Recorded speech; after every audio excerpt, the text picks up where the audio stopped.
자, 복합화는 합성과 파생을 통해서 형성된 합성화, 파생으로 나뉜다.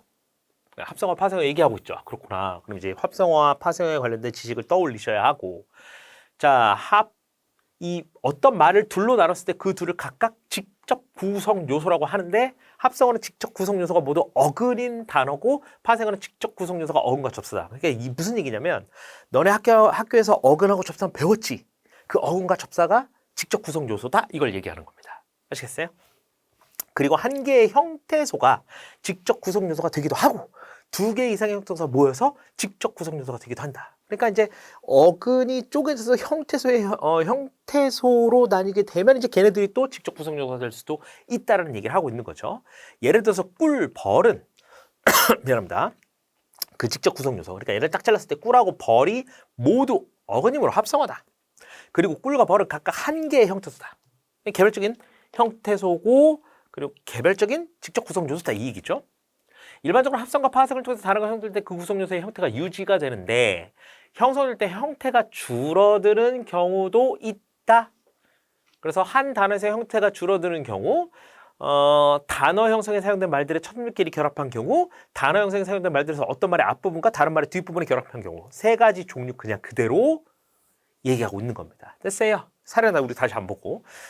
그래서 이런 예시들이 있다라는 말을 하고, 그 다음 보시면 이처럼 단어 형성에 사용된 말이 줄어들어서 형성된 단어는 그 단어에 형성된 말과 여러 의미 관계를 맺을 수 있다. 예를 들어서 대낙과 대낙시는 서로 바꿔 써도 그 의미에서 차이가 없으니까 서로 유의 관계, 비슷한 관계를 맺고 있고, 고법은 법원의 일종이므로 고법과 법원은 상하 관계. 이제 여기서 문법적인 요소가 하나 더 들어간 건데, 단어의 관계를 유의 관계, 상하 관계 이렇게 넣은 거예요. 그럼 이제 얘네들이 무슨 의미를 가지고 있는지는 여기에서 파악할 수 있어요. 유의 관계는 유사하다는 뜻이고, 고법은 법원의 일종이니까 고법과 법원은 법원 안에 고법이 들어간다는 거, 포함 관계에 있다라는 거니까 그 포함 관계에 있는 건 상하 관계를 맺는다. 이렇게 설명한 겁니다. 됐어요?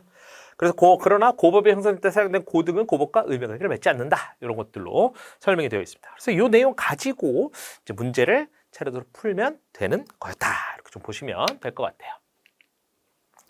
자, 35번 볼게요. A를 바탕으로 추론한 내용으로 적절한 것 이렇게 되어 있습니다. 그러니까 직접 구성 요소를 합성하고 파생하고 나눠 보라는 거거든요.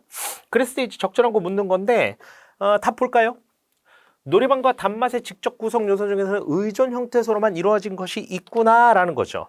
그래서 보시면 이게 이제 이쪽에 쓸까요? 이게 놀이방이잖아. 그러면 이제 우리가 이렇게 쪼갤 수 있죠, 그죠?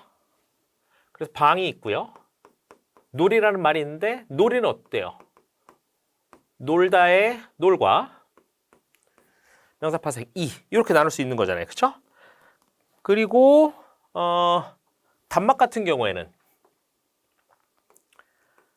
단이라는 건 이 자체가 의미를 가지고 있는 건 아니죠. 원래 단맛은 이렇게 나눠지는데, 달다의 달과 활용사 파생 어미로 니은 들어가 있고 뒤에 맛이 이렇게 들어가 있는 거죠. 그러니까 지금 여기에 이 얘네들을 분석을 해보면 요것들은 의존 형태소로만 이루어진 것이 있다는 걸 확인할 수 있는 겁니다. 됐어요?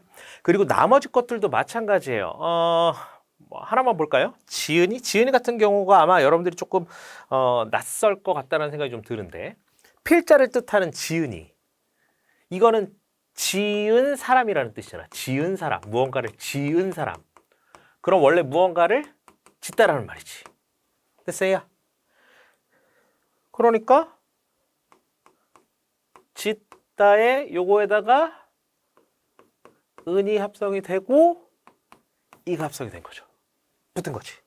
그래서 얘네들은 모두 자립형태소를 포함하고 있다는 게 적절하지 않다는 걸 우리가 확인할 수 있는 겁니다.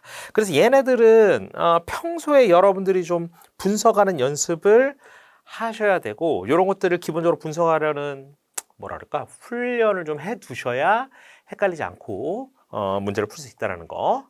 그래서 항상 좀 얘네들을 헷갈리지 않으려면 이런 식으로 말을 좀 풀어 놓은 다음에 얘네들을 어떻게 분석할 수 있는지를 고민하시는 게 가장 원초적이면서도 가장 원론적인 문제 해결 방법이다. 이렇게 좀 봐두시면 될 것 같아요.